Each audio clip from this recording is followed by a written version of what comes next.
Sa pagpapatuloy ng impeachment trial, sinabi ng dating Special Disbursing Officer ng Office of the Vice President na si Vice President Sara Duterte mismo ang nag-utos na ibigay ang 125 million pesos na confidential fund ng kanyang opisina sa dating pinuno ng Vice Presidential Security and Protection Group.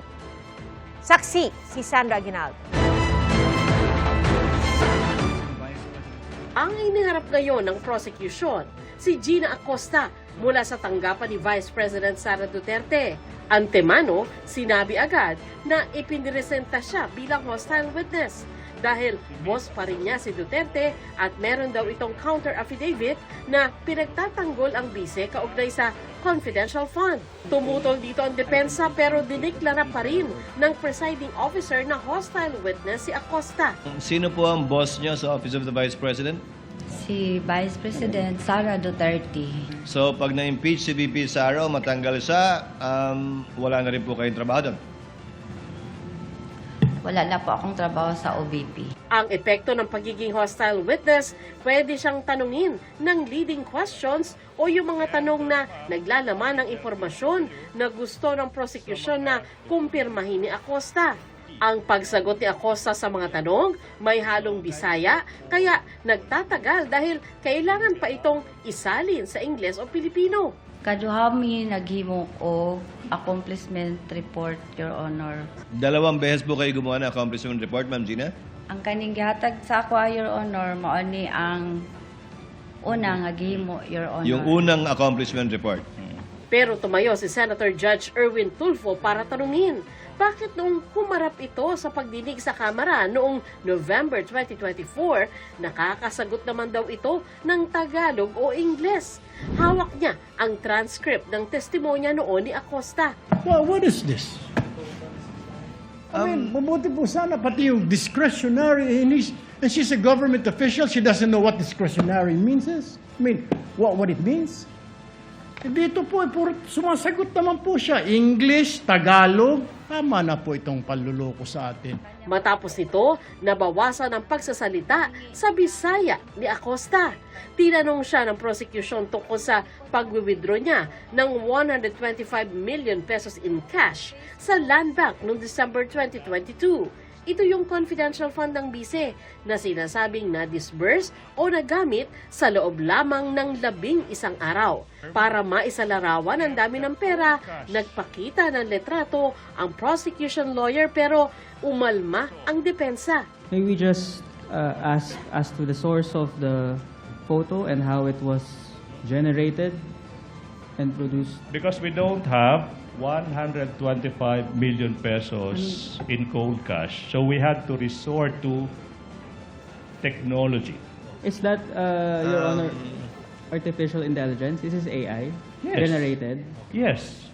Ang pera inilagay daw niya sa 4 na bag, tsaka bumalik sa kanilang opisina. Doon ibinigay niya ang 125 million pesos in cash kay Colonel Raymond Lechica, former head ng Vice President Security and Protection Group. Dati nang ipinunto ng prosecution na sa ilalim ng joint circular ng Commission on Audit, ang Special Disbursing Officer ang dapat nangangasiwa sa pagre-release ng confidential fund. Kaya tanong ngayon ng prosecution, bakit ibinigay niya ang cash sa security ng bise, gayong trabaho niya ito bilang Special Disbursing Officer?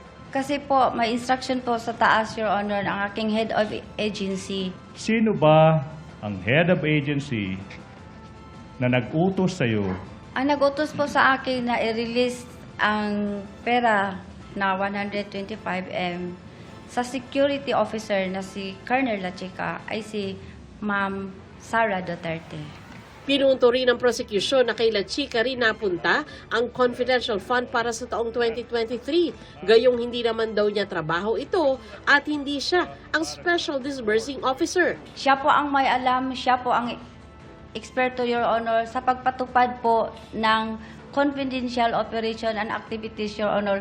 Kasi siya po ang may access when it comes to national security, Your Honor. Pinaalala din ng prosecution ang sinabi ni Acosta sa Kamara. And without the approval of the Vice President, will you give that to Colonel Lechica? Hindi po. Lumabas din sa pagtatanong na ang inihandang plano para sa pagkakagastusan ng confidential fund ay walang detalye kundi blanket program lamang. Sabi ni Acosta, lumalabas na ang detalye ng paggamit ng pera kapag ibinigay na nila Chica kung saan ginamit ito.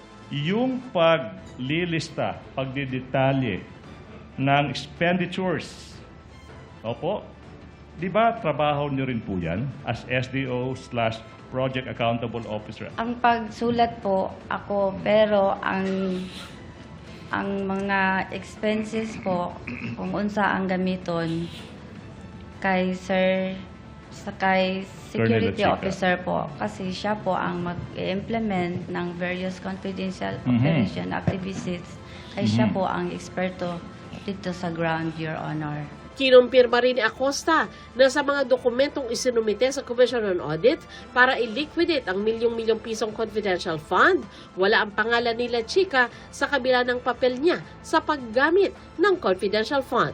Sa lahat ng mga dokumento isinumite nyo sa COA, nakasaad ba dyan yung pangalan ni Colonel La Chica?